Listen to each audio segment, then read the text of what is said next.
일부 상속세 증여세 개정안, 내 재산이 세금으로 사라질까?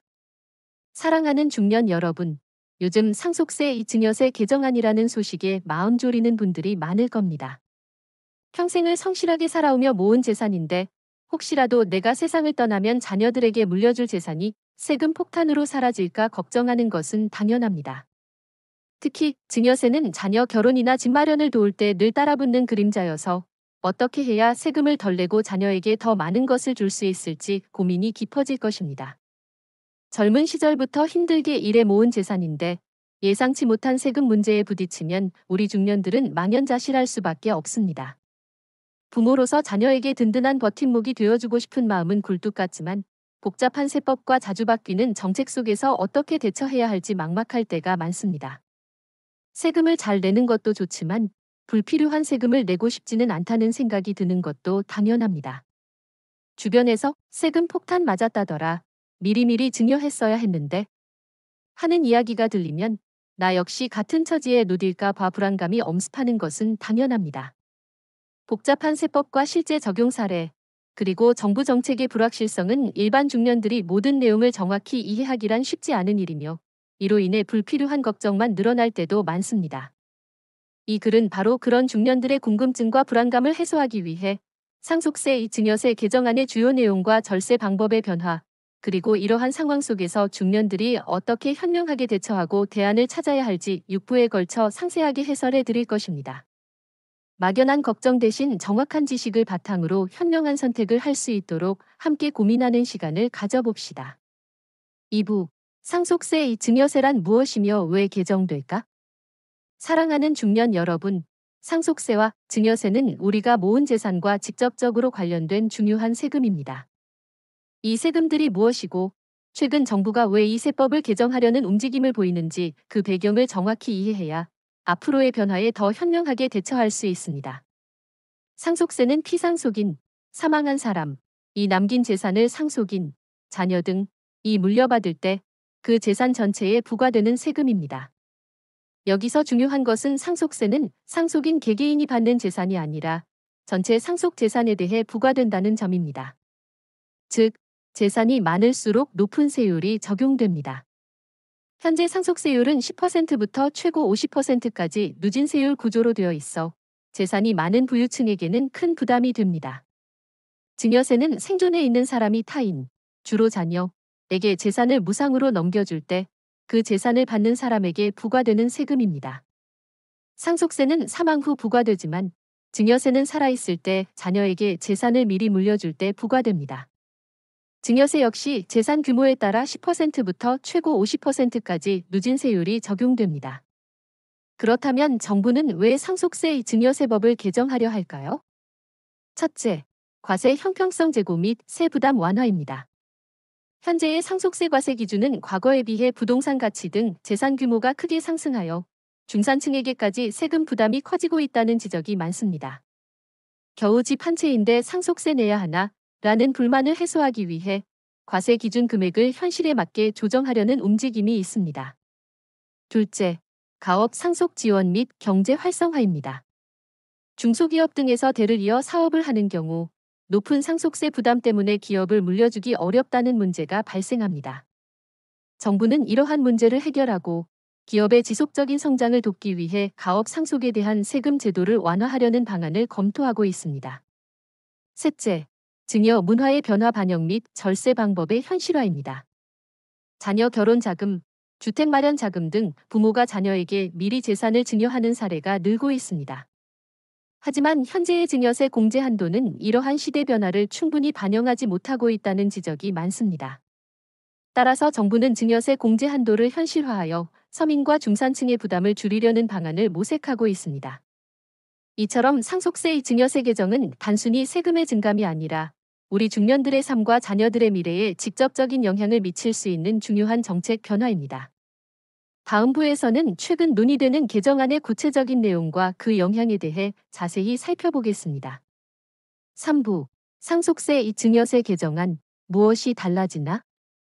사랑하는 중년 여러분, 최근 논의되는 상속세 증여세 개정안의 핵심 내용을 정확히 이해해야만 앞으로의 변화에 맞춰 나의 재산과 자녀들의 미래를 지킬 수 있습니다. 특히 우리 중년들에게 직접적인 영향을 미치는 부분을 중심으로 자세히 살펴보겠습니다. 1. 상속세 공제 한도 상향 논의.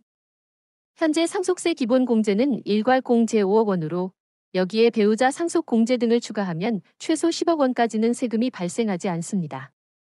하지만 최근의 부동산 가격 상승으로 인해 집 한 채만 있어도 상속세를 내야 하는 상황이 발생하고 있습니다. 개정안 논의. 정부는 이러한 현실을 반영하여 기본 공제 한도를 현행 5억 원에서 10억 원 등으로 상향하려는 방안을 검토하고 있습니다. 만약 기본 공제가 상향되면 많은 중산층 가정의 상속세 부담이 크게 줄어들거나 아예 사라질 수 있습니다. 이는 우리 중년들에게 큰 희소식이 될 수 있습니다. 2. 배우자 상속 공제 현실화 논의. 현재 배우자 상속 공제는 최소 5억 원에서 최대 30억 원까지 적용됩니다. 이 공제는 상속인 중 배우자가 있다면 상속 재산에서 공제해주는 제도입니다. 개정안 논의. 배우자 상속 공제는 남은 배우자의 노후를 보장하기 위한 중요한 제도이지만 이 역시 공제 기준을 현실에 맞게 조정해야 한다는 목소리가 높습니다. 특히 재산이 복잡하지 않은 일반 가정에서 배우자 상속 공제를 더욱 쉽게 적용할 수 있도록 제도를 간소화하거나 공제 한도를 유연하게 적용하려는 논의가 진행되고 있습니다. 3. 증여세 공제 한도 상향 논의. 현재 자녀가 부모로부터 재산을 증여받을 때 10년 동안 성년 자녀는 5천만 원까지, 미성년 자녀는 2천만 원까지 세금을 내지 않는 비과세 한도가 있습니다. 개정안 논의.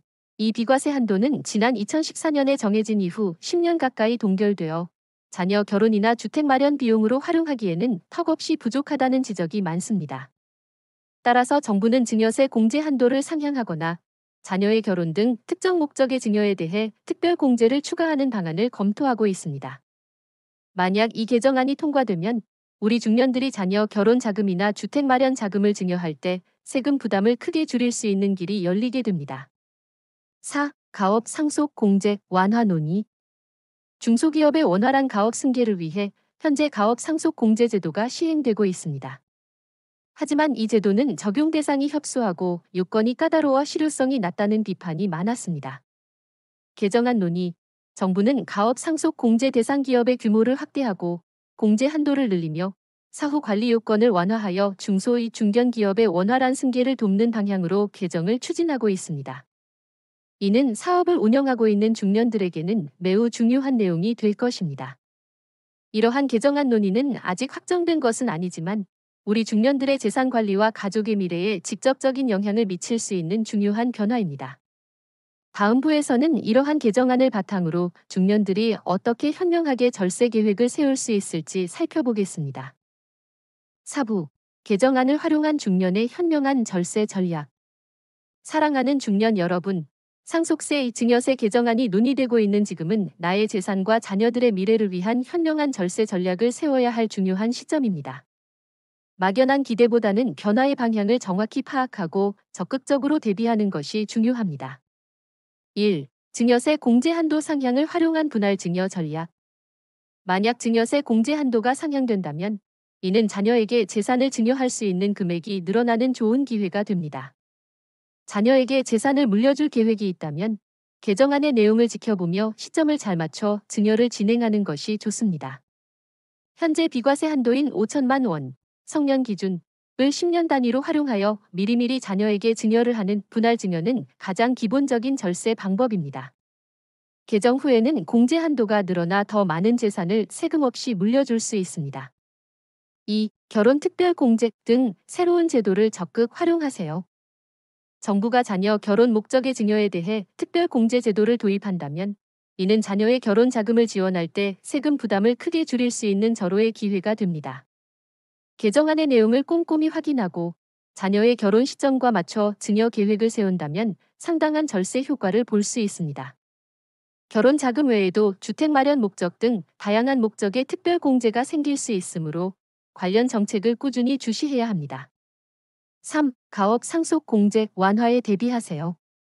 만약 사업을 운영하고 있는 중년이라면 가업 상속 공제 완화 논의에 촉각을 세워야 합니다. 개정안이 통과되면 더 많은 중소의 중견기업이 공제 혜택을 받을 수 있고 복잡했던 요건도 완화될 수 있습니다. 평소에 가업 승계에 대해 고민이 많았다면 개정안을 바탕으로 세무 전문가와 상담하여 우리 기업에 맞는 승계 계획을 세워야 합니다. 4. 재산의 종류에 따른 증여 전략을 세우세요. 현금 외에 부동산, 주식 등 다양한 재산을 증여할 수 있습니다. 재산의 종류에 따라 증여 시점과 방법이 달라져야 합니다. 예를 들어 부동산은 공시지가나 시가 변동에 따라 증여세가 달라질 수 있으므로 부동산 가격이 낮아졌을 때 증여하는 것이 유리할 수 있습니다. 전문가와 상담하여 나의 재산 포트폴리오에 맞는 최적의 증여 전략을 세워야 합니다. 5. 전문가와의 상담은 필수적입니다. 상속세와 증여세는 매우 복잡하고 개별 상황에 따라 적용되는 세법이 달라질 수 있습니다.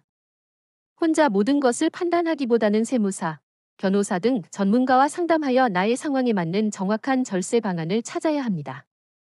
미리미리 전문가와 상담하여 상속이 증여 계획을 세운다면 예상치 못한 세금 폭탄을 피하고 가족 간의 분쟁도 막을 수 있습니다. 6. 증여 계획은 서둘러 세워야 합니다. 상속세 증여세 개정안은 아직 논의 단계이므로 언제 어떻게 통과될지 알 수 없습니다. 나중에 개정되면 그때 해야지라고 미루기보다는 현행 세법을 기준으로 미리 증여 계획을 세워두고 개정안의 변화에 따라 유연하게 대응하는 것이 가장 현명한 방법입니다. 이러한 노력들을 통해 불확실한 세금 정책 속에서도 나의 소중한 재산과 가족의 미래를 지켜낼 수 있습니다. 다음 부에서는 이러한 재정적 문제를 넘어 중년의 건강하고 활기찬 노후를 위한 삶의 지혜를 함께 나누어 봅시다. 5부 상속이 증여 문제를 넘어 중년의 지혜로운 자산 관리와 노후 대비. 사랑하는 중년 여러분, 상속세 증여세 개정안과 절세 방법의 변화는 우리에게 가족에 대한 사랑과 나의 노후 사이에서 현명한 균형을 찾아야 한다는 중요한 교훈을 줍니다. 무조건적인 희생보다는 나의 안정적인 노후를 바탕으로 자녀에게도 진정한 버팀목이 될 수 있음을 명심해야 합니다. 1. 나의 노후 자금은 가장 중요한 자산입니다. 자녀에게 재산을 물려주는 것도 중요하지만 나의 노후 자금은 어떤 상황에서도 건드리지 않는다는 원칙을 세워야 합니다. 힘들게 모은 재산을 무리하게 증여하거나 예상치 못한 세금 문제로 인해 노후 자금이 잠식되는 것은 가장 큰 비극입니다. 국민연금 외에 개인연금, 퇴직연금 등 다양한 연금 수입원을 확보하고 노후를 위한 저축과 투자를 꾸준히 이어나가야 합니다. 2. 자산 포트폴리오 다각화로 리스크 분산. 나의 재산이 주택이라는 특정 자산에만 집중되어 있다면 주택 시장의 변동성에 취약할 수밖에 없습니다. 예금, 주식, 채권, 펀드 등 다양한 금융 상품에 분산 투자하여 자산 포트폴리오를 다각화하는 것이 중요합니다. 안정적인 수익을 추구하고 리스크를 분산시키는 것이 지혜로운 자산 관리의 핵심입니다. 주택 외에 현금화하기 쉬운 자산을 일정 부분 확보해두면 비상 상황에도 유용하게 대처할 수 있습니다. 3. 현금 흐름 확보에 집중하세요. 매월 들어오는 안정적인 수입. 은퇴 후에는 고정적인 근로 소득이 사라지므로 매월 꾸준히 들어오는 현금 흐름을 확보하는 것이 노후 생활의 가장 중요한 기반입니다. 국민연금, 개인연금 등 다양한 연금 수입원을 확보하고 배당주 투자나 월세 수익형 부동산 등 매월 꾸준히 현금을 창출할 수 있는 자산을 포트폴리오에 포함시키는 것을 고려해야 합니다. 주택연금도 현금 흐름 확보의 한 방안이 될 수 있습니다. 4. 가계부 작성 및 지출 통제의 생활화. 고정 수입이 없는 은퇴 생활에서는 더욱 철저한 가계부 작성과 지출 관리가 필수적입니다. 매월 들어오고 나가는 돈을 정확히 파악하고 불필요한 지출은 없는지 점검하여 낭비를 줄여야 합니다. 특히 큰 지출은 신중하게 결정하고 비상 자금을 일정 부분 확보해두는 것이 좋습니다. 5. 전문가와의 꾸준한 소통으로 현명한 투자 선택. 복잡한 부동산 시장과 금융 환경에 대해 혼자서 판단하기 어렵다면 재무 설계사, 세무사 등 전문가와 꾸준히 상담하는 것이 중요합니다. 나의 투자 성향과 목표를 명확히 하고 전문가의 조언을 바탕으로 안정적이고 합리적인 투자 계획을 세워야 합니다. 묻지마 투자나 소문에 의한 투자는 절대 피해야 합니다. 6. 지나친 욕심보다는 안정적인 노후를 목표로 하세요. 단기간에 큰돈을 벌겠다는 막연한 욕심은 위험한 선택으로 이어질 수 있습니다. 나의 재정 상황과 노후 목표에 맞는 현실적인 자산 증식 및 관리 목표를 설정하고 장기적인 관점에서 꾸준히 노력하는 것이 중요합니다.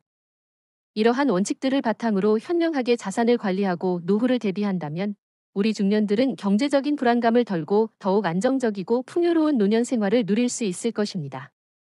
6부. 재정적 안정을 넘어 중년의 건강하고 활기찬 노후를 위한 삶의 지혜.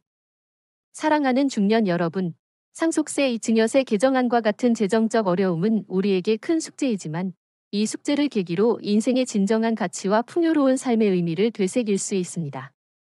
단순히 돈 문제에 매몰되기보다는 우리의 정신적, 육체적 건강을 위한 삶의 지혜를 함께 나누어 봅시다. 1. 건강은 최고의 유산입니다. 누구도 대신할 수 없는 보물. 아무리 많은 자산을 모으고 완벽한 재정 계획을 세웠다 해도 건강을 잃으면 그 모든 것이 무의미해집니다. 주변의 아픈 지인들을 보면서 누구보다 질병의 고통과 의료비 부담을 절감했을 것입니다. 따라서 규칙적인 운동, 균형 잡힌 식단, 정기적인 건강검진을 통해 자신의 건강을 지키는 것이 가장 큰 투자이자 자녀들에게 물려줄 최고의 유산입니다. 건강해야 행복한 노후를 보낼 수 있고 의료비 부담도 줄일 수 있습니다. 2. 평생 학습과 새로운 도전으로 정신적 활력을 유지하세요. 경제적인 어려움 속에서도 배움의 끈을 놓지 않고 새로운 것에 도전하는 것은 큰 의미가 있습니다. 끊임없이 배우고 새로운 것을 시도하며 정신적인 활력을 유지하는 것이 중요합니다. 지역 평생교육원이나 복지관에서 제공하는 무료 또는 저렴한 강좌를 수강하거나 관심 있는 분야의 자격증에 도전해보세요. 이는 삶의 만족도를 높이고 경우에 따라서는 새로운 소득 창출 기회로 이어질 수도 있습니다. 3. 사회 참여와 관계 형성으로 고립감을 벗어나세요. 재정적 문제로 인한 스트레스는 혼자 고립되기 쉽습니다. 하지만 사회와의 단절은 우울감과 무기력감을 심화시킬 수 있습니다. 지역 사회 활동, 동호회, 자원봉사 등 다양한 활동을 통해 사회와 계속 소통하고 의미 있는 역할을 찾아보세요. 새로운 사람들을 만나 관계를 맺고 친구들과 활발하게 교류하는 것은 정신건강에도 긍정적인 영향을 미칩니다. 외로움은 노년의 삶을 가장 힘들게 하는 요소 중 하나입니다. 4. 가족과의 솔직하고 투명한 소통은 사랑의 핵심. 복잡한 상속이 증여 문제는 가족 모두의 숙제입니다. 부모님과 자녀가 서로의 마음을 터놓고 솔직하게 대화하는 것이 중요합니다. 부모님은 어떻게 재산을 물려줄 계획이신지, 자녀는 현실적으로 어떤 도움이 필요한지 등을 투명하게 소통함으로써 서로의 마음을 이해하고 함께 해결책을 찾을 수 있습니다. 이러한 소통은 가족 간의 사랑과 신뢰를 더욱 굳건하게 만들어줄 것입니다. 5. 긍정적인 마음가짐과 감사하는 삶, 작은 행복 찾기. 아무리 힘들더라도